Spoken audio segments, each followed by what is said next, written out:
The research vessel, the Proteus, sliced through the inky blackness of the Mariana Trench like a scalpel. Dr. Evelyn Wright, her brow furrowed in concentration, stared at the sonar readings flickering on the screen. The deepest part of the ocean, a place untouched by sunlight and shrouded in mystery, was finally within their grasp. The mission, to collect biological samples from the Challenger Deep, the deepest known point on Earth. It was a scientific triumph, a chance to unlock secrets hidden for millennia. But for Evelyn, a knot of unease tightened in her stomach. This wasn't just scientific curiosity, it was a quest fueled by a childhood memory, a recurring nightmare of a colossal, unseen creature lurking in the abyss. The Submersible, a pressurized metal womb named Cetus, detached from the Proteus and began its descent. Evelyn, alongside her colleague, the stoic Dr. William Parker, watched the pressure gauge climb with every meter they sank. The silence was broken only by the low hum of the submersible and the crackle of the radio. As they reached the abyssal depths, the world outside became a desolate wasteland. Bioluminescent creatures,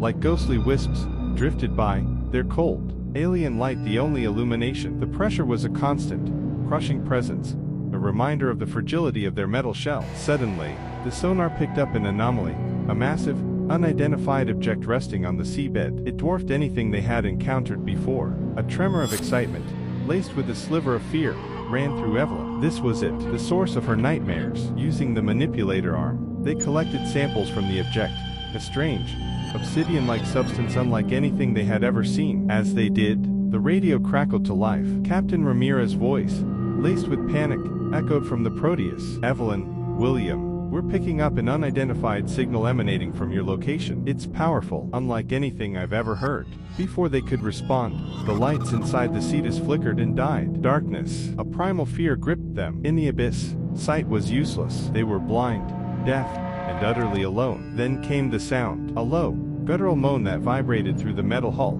resonating in their very bones. It pulsed with an intelligence, an ancient hunger stirred from its slumber. The creature, awakened by their intrusion, was aware of them. Panic flooded William. He fumbled with the emergency lights, a weak, flickering beam pushing back the oppressive darkness. But it revealed a horrifying sight.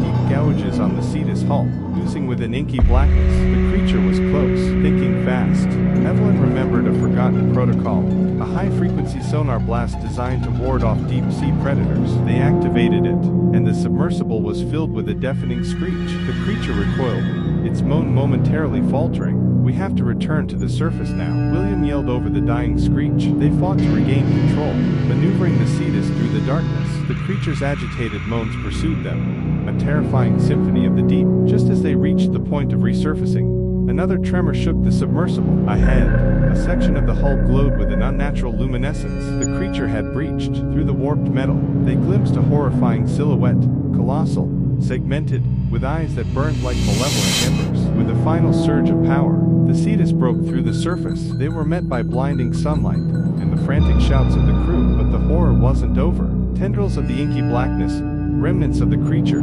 clung to the submersible. As they were pulled aboard, Evelyn watched in horror as the crew tried to contain the black ooze. It spread with unnatural speed, consuming everything it touched. The crew members screamed, their bodies contorting into grotesque shapes before dissolving into nothingness. Panicked, Evelyn stumbled back, her foot catching on something. It was a sample canister, the obsidian material pulsating with an eerie light. It was then she understood. This wasn't a creature, it was a disease, a malevolent force from the depths, and they had brought it to the surface. The last thing she saw before the darkness claimed her was the captain's horrified face, reflected in the pulsating stone. They had awakened something ancient, something hungry, and the surface was no longer safe. The horror from the abyss had come ashore.